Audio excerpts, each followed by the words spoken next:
أعوذ بالله من الشيطان الرجيم. بسم الله الرحمن الرحيم. إن الذين كفروا سواء عليهم أأنذرتهم أم لم تنذرهم لا يؤمنون.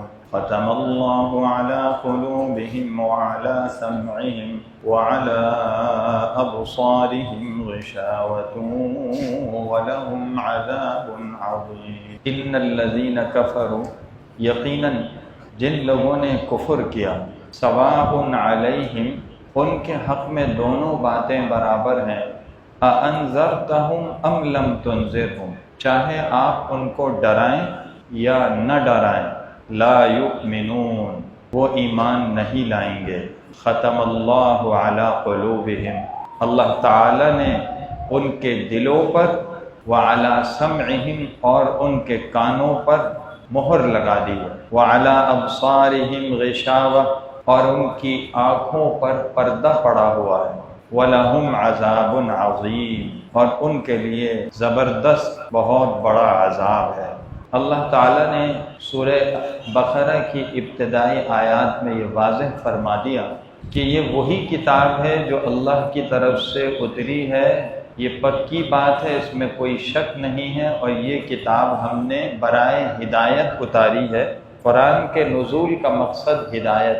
اس مقصد نزول کو سامنے رکھا جائے تو تمام دنیا میں جتنے انسان ہیں وہ 3 طبقات میں اور 3 جماعتوں میں بڑھ جاتے ہیں. پہلا طبقہ مومنین متقین کا ہے، جنہوں نے اس کتاب ہدایت کو قبول کیا، اس کے پیغام کو قبول کیا، اس کو دل سے بھی تسلیم کیا اور زبان سے بھی اس کا اقرار کیا، اور اس کتاب کی جو دعوت ہے، اس کا جو پیغام ہے، اس کی جو آواز ہے، اس کو دل اور زبان دونوں سے مان لیا. یہ لوگ کہلاتے ہیں مؤمنین، ایمان والے، جن کے بارے میں قرآن نے کہا ھدی للمتقین. یہ وہ لوگ ہیں جن کے دلوں میں ڈر ہے، فکر ہے، اور ان کی 5 صفات بیان کی گئی جن کا گزشتہ مجلس میں ذکر ہوا. دوسری قسم ان لوگوں کی ہے جنہوں نے اس پیغام کو نہ دل سے مانا نہ زبان سے تسلیم کیا.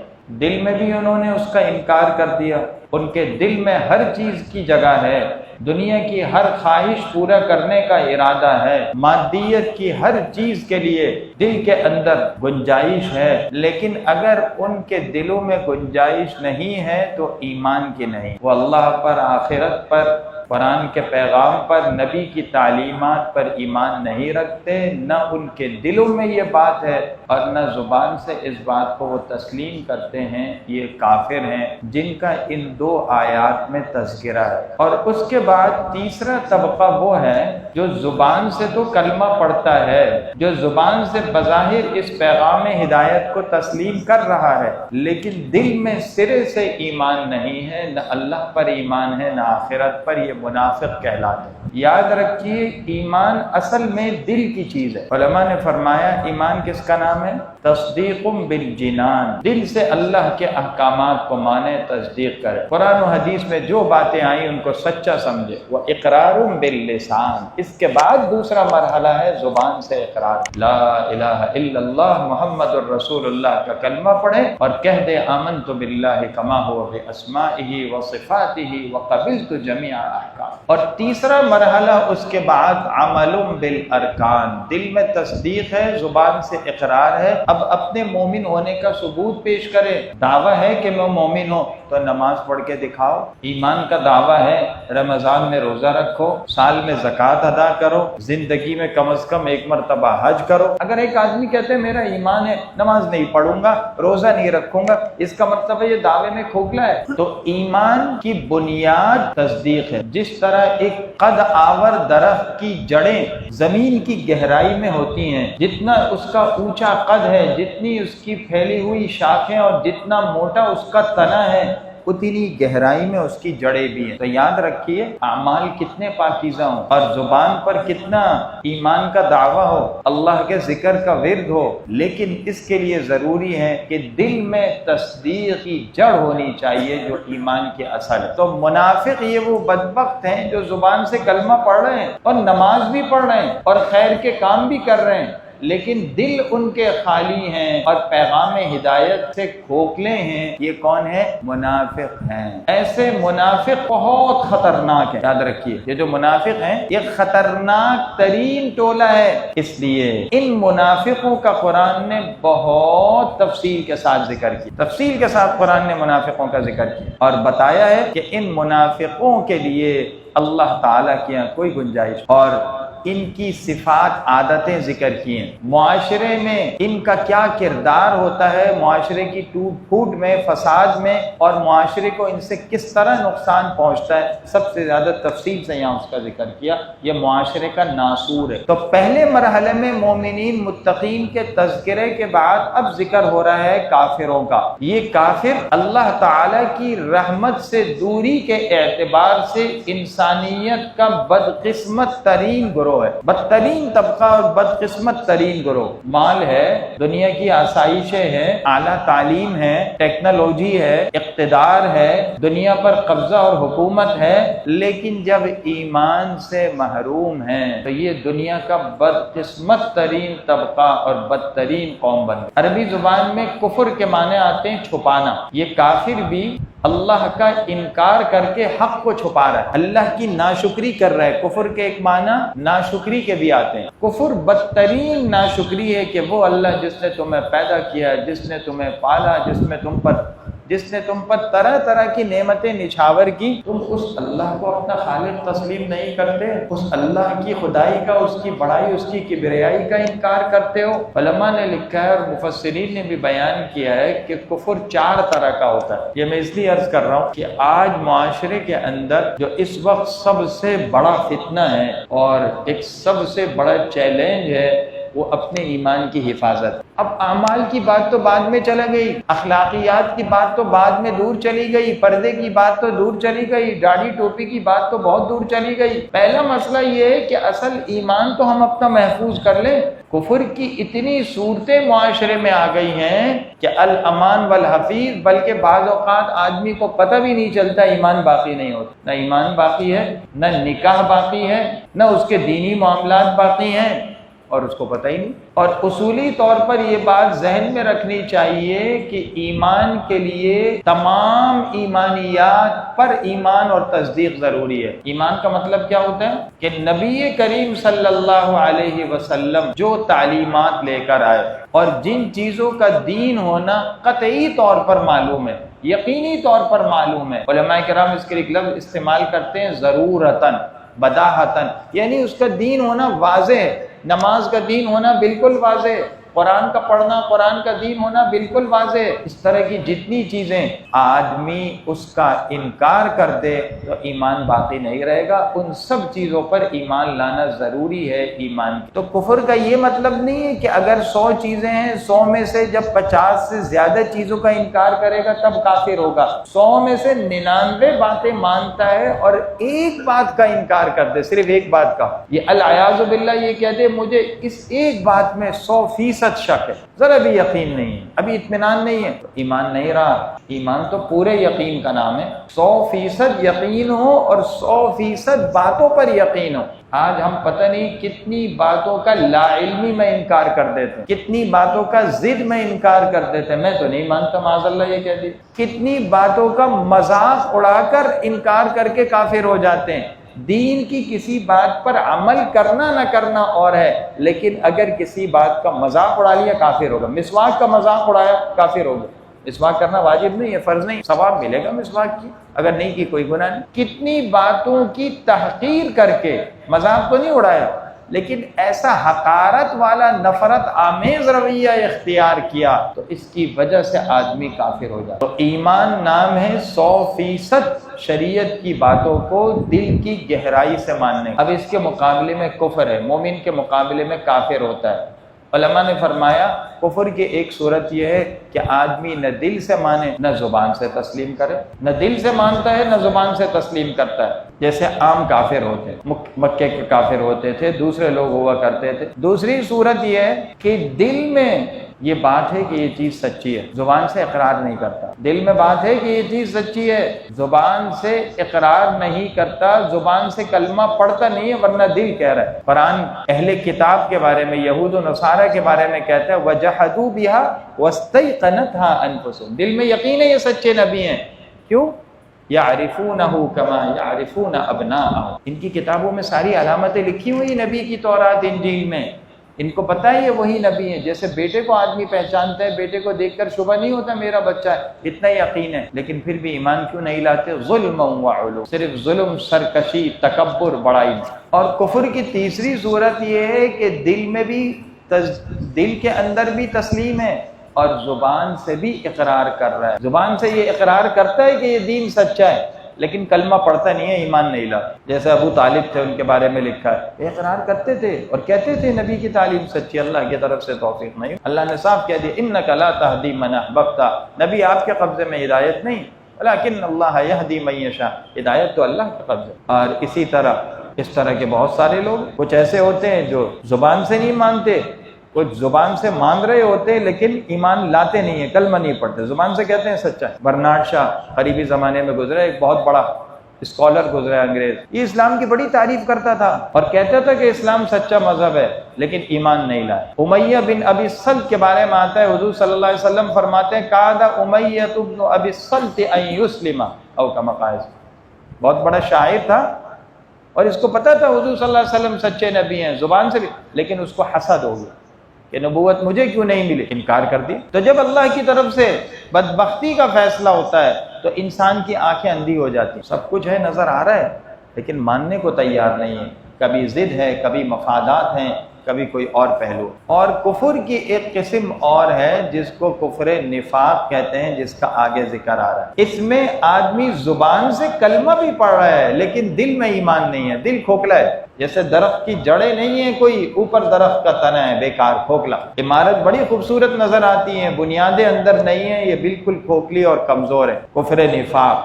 اور علماء فرماتے ہیں کفر کی ایک قسم اور ہے جس کو کہتے ہیں کفر الحاد، اور ایک قسم اور ہے جس کو کہتے ہیں کفر زندقہ۔ پہلے آدمی کو کہتے ہیں ملحد، دوسرے آدمی کو کہتے ہیں زندیق۔ اس کا مطلب یہ ہے کہ آدمی بظاہر کلمہ پڑھ رہا ہے، دین کی باتوں کو مان رہا ہے، لیکن ان کا ایسا غلط سلط مطلب بیان کرتا ہے جو شریعت کی تعلیمات کے خلاف ہے، قرآن و حدیث میں اس کی جو حقیقت بیان کی گئی اس سے ہٹ کر، جیسے یہ مرزا غلام احمد قادیانی کہتا ہے، مرتد بھی ہے، بدبخت ملعون، اور ساتھ میں اس کا کفر الحاد و زندقہ بھی ہے کہ قرآن میں محمد الرسول اللہ اور حضور صلی اللہ علیہ وسلم آخر رسول ہے، کہتا ہے میں محمد بھی ہوں، رسول اللہ بھی ہوں، تو مجھ پر یہ لفظ فٹ ہو رہا ہے۔ غلام احمد پرویز کہا کرتا تھا، اس کا نظریہ یہ تھا کہ دین فطرت کا نام ہے، محکوم جس دین کو قرار دیے گئے وہ اصل یہ شریعت نہیں، وہ فطرت ہے، انسان کی فطرت میں جو آئے وہ اس کا پابند ہے، وہ اس کا۔ سر سید احمد خان کہا کرتا تھا کہ جنت دوزخ کوئی چیز نہیں ہے، جنت دوزخ ہے لیکن جنت سے مراد روحانی خوشی اور دوزخ سے مراد روحانی تکلیف، صرف مسرت اور خوشی ہوگی مرنے کے بعد۔ ارے قرآن و حدیث سے تو معلوم ہوتا ہے وہ باقاعدہ ایک دنیا ہے، وہ باقاعدہ ایک جہاں ہے، نعمتیں ہیں ساری، کہتے ہیں نہیں صرف خوشی کا نام ہے، مرنے کے بعد خوشی ہوگی یہ جنت ہے، اور مرنے کے بعد اگر ایک رنج اور تکلیف ہے یہ دوزخ ہے بس۔ تو اس طرح کی باتیں کرنا، نماز کے معنی بیان کر دیے، نماز کسے کہتے جی؟ نماز تو ریاضت کا نام ہے، معاذ اللہ، یہ اٹھک بیٹھک ورزش ہے، نماز تو ڈسپلن کے لیے ہے، ارے اصل تو یہ اللہ کی بندگی کا نام ہے۔ تو دین کی تعلیمات کا انکار کرنا اس انداز میں کہ ان کا غلط سلط مطلب بیان کیا جائے، یہ بدترین گمراہی ہے، اس کو الحاد اور تحریف اور زندقہ کہتے ہیں، ایسا آدمی زندیق۔ اور ایک خطرناک قسم ہے کفر ارتداد، کہ ایک آدمی پہلے ایمان میں تھا، کلمہ پڑھتا تھا، نمازیں پڑھتا تھا، نیک اعمال کرتا تھا، العیاذ باللہ اب صاف کہہ دے کہ میں نے ایمان چھوڑ دیا، اللہ تعالی ہمیں بچائے۔ کتنی قریب ماضی قریب میں بھی ایسی مثالیں کہ ایسے لوگ جو بظاہر دیندار کہلاتے تھے، جو بظاہر دین کے داعی تھے، کسی عشق میں مبتلا ہو گئے، مال کے چکر میں مبتلا ہو گئے، منصب حکومت کسی اور خواہش میں مبتلا ہو گئے، ایمان سے محروم ہو گئے۔ اللہ ہم سب کی حفاظت فرمائے۔ بہر صورت کفر کون سا بھی ہو ہے یہ بڑا خطرناک معاملہ۔ قرآن صاف کہہ رہا ہے کہ کافر کے لیے اللہ کی رحمت میں کوئی جگہ نہیں، یہ اللہ کی رحمت سے محروم ہے۔ یہ کافر دنیا میں عام انسانوں کی طرح رہ رہا ہے، سارے فائدے اٹھا رہا ہے، بظاہر معاشرے کا معزز آدمی ہے، اس کے پاس اثر و رسوخ ہے، وہ سارے فیصلہ کر رہا ہے، لیکن اللہ کے یہاں اولئک کالانعام بل ہم اضل، یہ تو چوپائے نہیں، چوپائے سبھی بدتر ہے۔ چوپائے جانور اپنے مقصد تو سمجھ رہے ہیں، مقصد تخلیق سمجھتا ہے، وہ جانور ہے، پھر بھی اس کا مالک اس کو چارہ کھلاتا ہے، وہ بھینس ہے تو دودھ دیتا ہے، گدھا ہے تو سواری کراتا ہے، کتا ہے تو رکھوالی کرتا ہے۔ یہ تو ان جانوروں سے بھی بدتر ہو گئے، زندگی کا مقصد ہی نہیں سمجھے۔ یأکلون کما تأکل الانعام، جیسے جانور کھاتے ہیں اسی طرح کھا رہے ہیں، بس کھانے پینے کے لیے پیدا ہو۔ والنار مثوی لہم، ان کا ٹھکانہ دوزخ کی آگ ہے۔ کچھ کافر ایسے ہیں کہ جن کے بارے میں اللہ تعالیٰ نے پہلے ہی سے صرف طے نہیں کیا، بتا بھی دیا کہ ان کو کوئی فائدہ نہیں ہوگا، یہ ایمان لائیں گے نہیں۔ یاد رکھیے سعادت اور شقاوت انسان کی پہلے سے طے، کون نیک بخت ہے کون بدبخت ہے، کون ایمان لائے گا کون نہیں لائے گا، لیکن دنیا میں کوئی آدمی فیصلہ نہیں کر سکتا کسی کے بارے میں، کسی کے بارے میں فیصلہ نہیں ہو سکتا کہ یہ ایمان پر مرے گا یا کفر پر مرے گا۔ کتنے لوگ ہیں اخیر وقت میں کلمہ ہو گیا کفر ختم، کتنے لوگ ہیں اللہ حفاظت فرمائے اخیر میں ایمان سے محروم ہو گئے جو ایمان۔ لیکن کچھ بدبخت ایسے ہیں جن کے بارے میں اللہ نے حضور صلی اللہ علیہ وسلم کو ان آیات میں بتا دیا کہ ان کافروں کو ہم ہدایت نہیں دیں گے، ان کو ایمان نصیب نہیں ہوگا۔ ان الذین کفروا، یہ وہ لوگ ہیں جنہوں نے کفر اپنا لیا، کفر کو اپنا لیا، کفر اختیار کر لیا ہے۔ قرآن کہتا ہے برابر ہے سواء علیہم اانذرتہم ام لم تنذرہم، ڈرانا نہ ڈرانا برابر ہے۔ ڈرانے سے مراد ہے دعوت دینا۔ انبیاء علیہ السلام کا اصل کام دین کی دعوت، اور یہ انبیاء علیہ السلام کا نائبین کا ہر دور میں کام ہے کہ لوگوں کو اللہ کی پہچان کرائیں، اللہ کے احکامات بتائیں، اللہ پر ایمان لانے کی دعوت دیں، اور ایمان نہ لانے کی صورت میں، احکام پر عمل نہ کرنے کی صورت میں اللہ کے عذاب سے ڈرائیں۔ یہ دیکھو اللہ کا عذاب بہت سخت ہے آخرت۔ تو نبیوں کا کام خوشخبری دینا اور ڈرانا ہے، جو ایمان لے آئے ان کے لیے خوشخبری ہے، اور جو ایمان نہ لائے، جو بات نہ مانے، ان کو ڈرایا جا رہا ہے۔ سارے دین اور ایمان کی بنیاد یہی دو چیزیں ہیں، ایک امید اور ایک خوف۔ خوشخبری دینے کا مطلب ہے امید دلائی جا رہی ہے، تم نے اچھا طریقہ اختیار کر لیا، راہ راست پر آ گئے، اللہ کی رحمت کی اور جنت کی نعمتوں کی امید رکھو، تمہارے لیے آگے مزے ہی مزے ہیں۔ اور ڈرانے کا مطلب یہ ہے کہ خوف پیدا کیا جا رہا ہے کہ دیکھو تم اپنی اس زندگی سے رک جاؤ ورنہ تمہارے لیے بہت خطرے کا معاملہ۔ تو قرآن کہتے ہیں یہ جو ہیں ایسے کافر، ابو لہب تھا، ابو جہل تھا، اس طرح کے بہت سارے کافر ہیں، قرآن کہتا ہے آپ ان کو ڈرائیں گے نہیں ڈرائیں گے کوئی فائدہ نہیں ہوگا۔ علماء نے فرمایا یہ وہ کافر ہیں جنہوں نے اپنی ضد اور اپنی ہٹ دھرمی کی وجہ سے اللہ کی رحمت سے اپنے آپ کو محروم کر لیا۔ تو یہاں ایک سوال پیدا ہو رہا تھا کہ جی اس میں ان کا کیا قصور ہے؟ جب اللہ نے پہلے سے بتا دیا کہ وہ ایمان نہیں لائیں گے تو وہ تو معذور ہو گئے، پھر انہیں عذاب کیوں ہو رہا ہے؟ نہیں، یہ جو ایمان نہیں لا رہے یہ اپنی ضد کی وجہ سے نہیں لا رہے، انہوں نے جو برے کام کیے مسلسل کیے اس کا نتیجہ ہے کہ وہ ایمان نہیں لا رہے۔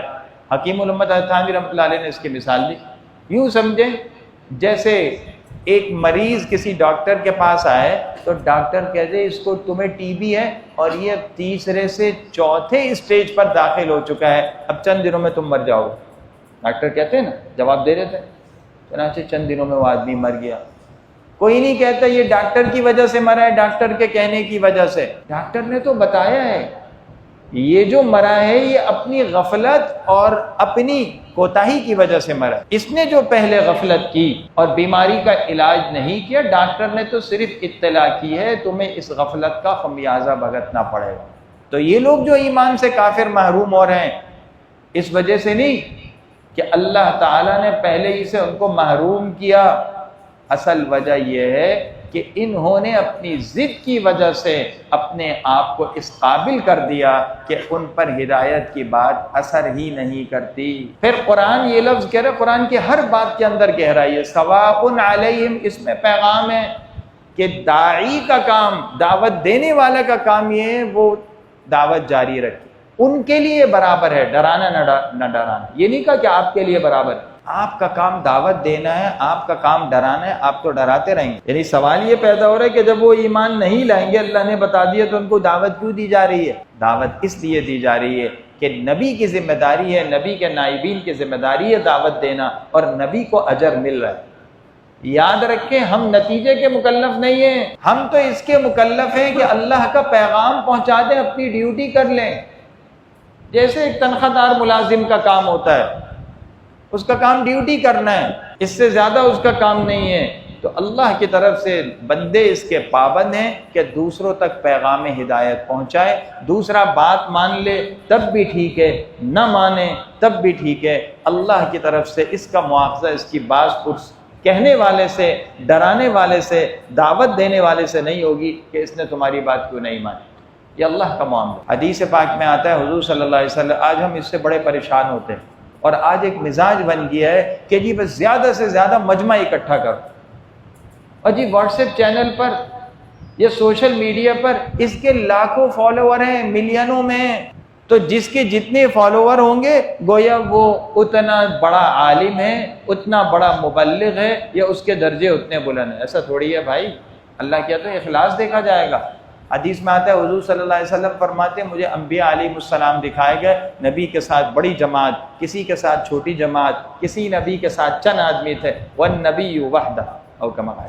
ایسے بھی ہے کہ نبی تنہا تھے، کوئی بھی ان پر ایمان نہیں لایا، اور ساری دنیا کے اولیاء جمع ہو جائیں تو وہ جن کے ایک ایک سفر میں 1,00,000 آدمی مسلمان ہو، ایسا بھی ہو۔ حضرت خواجہ معین الدین چشتی رحمۃ اللہ علیہ کے ایک دورے میں ہزار لاکھ افراد نے کلمہ پڑھا، لیکن وہ ساری دنیا خواجہ معین الدین اولیاء رحمہ اللہ سے بھر جائے تو وہ اس ایک نبی کی خاک پا کے برابر نہیں۔ انہوں نے اپنا کام کر دیا نبی نے، اور ان کو اللہ نے نبوت۔ تو ہمارا کام اخلاص کے ساتھ صحیح طریقے پر دعوت پہنچانا، کوئی ہماری بات مان لے تب بھی ٹھیک ہے، نہ مانے تب بھی ٹھیک ہے۔ نبی کا اور ان کے نائبی کے کام ڈرانا ہے، اور جب تک یہ دعوت کا ڈرانے کا کام جاری رہے گا دنیا میں خیر رہے گی، اور جب یہ دعوت کا کام ختم ہو جائے گا تو دنیا سے خیر ختم ہونی شروع ہو جائے گی۔ اللہ تعالی ہم سب کو عمل کی